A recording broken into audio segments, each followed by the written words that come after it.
ખુશ છું આજે. કારણ પૂછો શું કામ? બૈરી સામે મારે એકલાય નહીં, બધા એ ઝૂકી જવું પડતું હોય છે. આમિર ખાનનો દાખલો લો. 90 મિનિટની પિક્ચર બનાવી, ધોબી ઘાટ. હવે આમાં એવું થયું, આ ધોબી ઘાટ એને તો બનાવી, પણ અમારો ધીરજ ફોટોગ્રાફર કરો ને, એ આ પિક્ચર જોઈને એના મનમાં કાંઈક કીડો સળવળ્યો. એટલે મારી પાસે આવ્યો, મને કે આપણે 60 મિનિટનું પિક્ચર બનાવવું છે. મેં કહ્યું કેમ ભાઈ 60 મિનિટનું? મને કે એક જ સીડીમાં આવી જાય, સમજ્યા ને? હા, એ બરાબર તારી વાત ધીરજ. તો મને કે હવે ફોટોગ્રાફીમાંથી થોડું આગળ વધવું છે, ફિલ્મમાં પડવું છે. પિક્ચરનું નામ રાખ્યું છે સ્મશાન ઘાટ. ભાઈ જબરું, આ વાર્તા એવી જશે. મને કે એકદમ વાર્તા ડેવલપ કરી છે. મેં કહું વેરી ગુડ, જોવા જશે એ ડાયરેક્ટ પહોંચી જશે નહીં સ્મશાન ઘાટ? મને કે હા હા સારું છે, સમજો નહીં, હા હા કરી. મેં કહું ભાઈ ધીરજ, આ બધા ઉધામાં લેવાનું રહેવા દે, તારું ફોટોગ્રાફીનો છે ને લગ્નનું એ ચાલુ રાખ, ને તો માણસમાંથી પાળીઓ થઈ જઈશ તું. અને આમે હવે કચ્છ સૌરાષ્ટ્રમાં ક્યાંય પાળિયા માટે જગ્યા જ નથી રહી, એટલે તારો પાળિયો તો તારા ઘરના ઉંબરાની બહાર જ ખોડવો પડશે. એટલે તું રહેવા દે આ પિક્ચરના આઈડિયા. ના માઠું લાગી ગયું. મને કે ઠીક છે, પિક્ચર બનાવીશ ને ત્યારે તમે જોતા રહી જશો. મેં કહું હા ભાઈ, આ એ દીની વાત. હવે આવું છે ભાઈ, આપણે કોઈકને સાચી સલાહ આપીએ ને કોઈકને માઠું લાગી જાય. આપણો આશય તો સારો જ હતો. હવે આ મારા લગ્નની વાત કરું તો મારો આશય તો સારો જ હતો કે આપણે લગ્ન કરીએ ને કોઈક અબળાનું ઘર વસાવીએ. પણ એ ઘર વસાવવામાં સાહેબ હું નબળો પડી ગયો.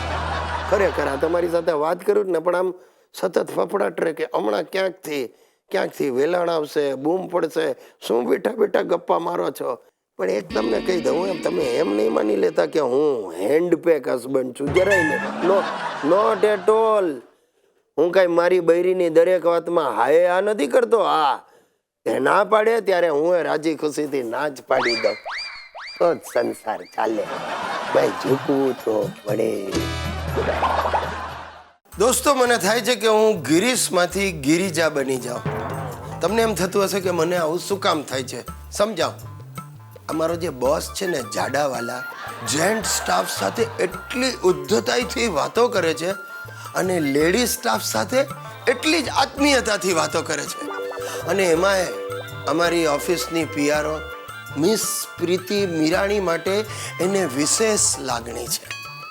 કારણ કે મિસ મીરાણી પબ્લિક રિલેશનને બદલે પ્રાઇવેટ રિલેશન વધારે સાચવે છે.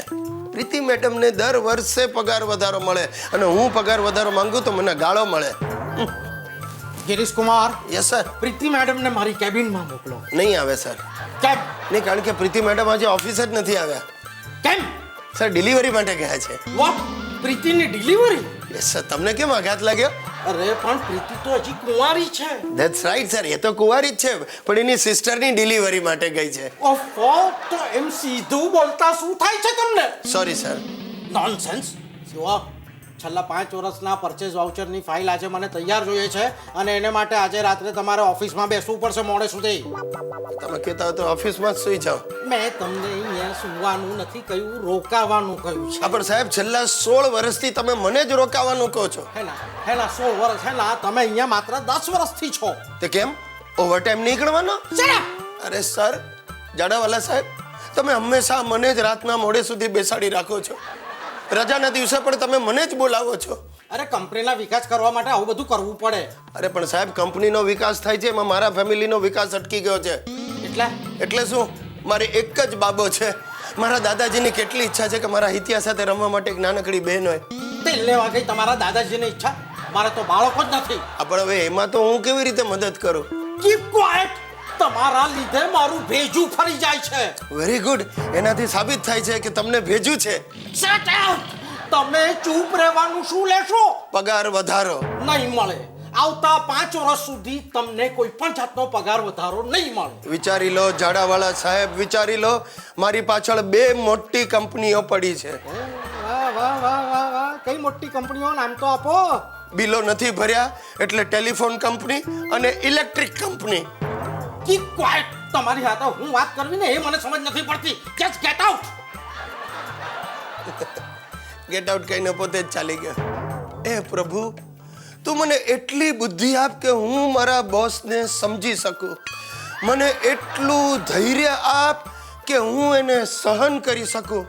પણ એ મારા વાલા પ્રભુ, મને હિંમત કોઈ દિવસ નહીં આપતો, કારણ કે તું જો મને હિંમત આપીશ તો હું આ ઝાડાવાળાનું માથું ભાંગી નાખીશ.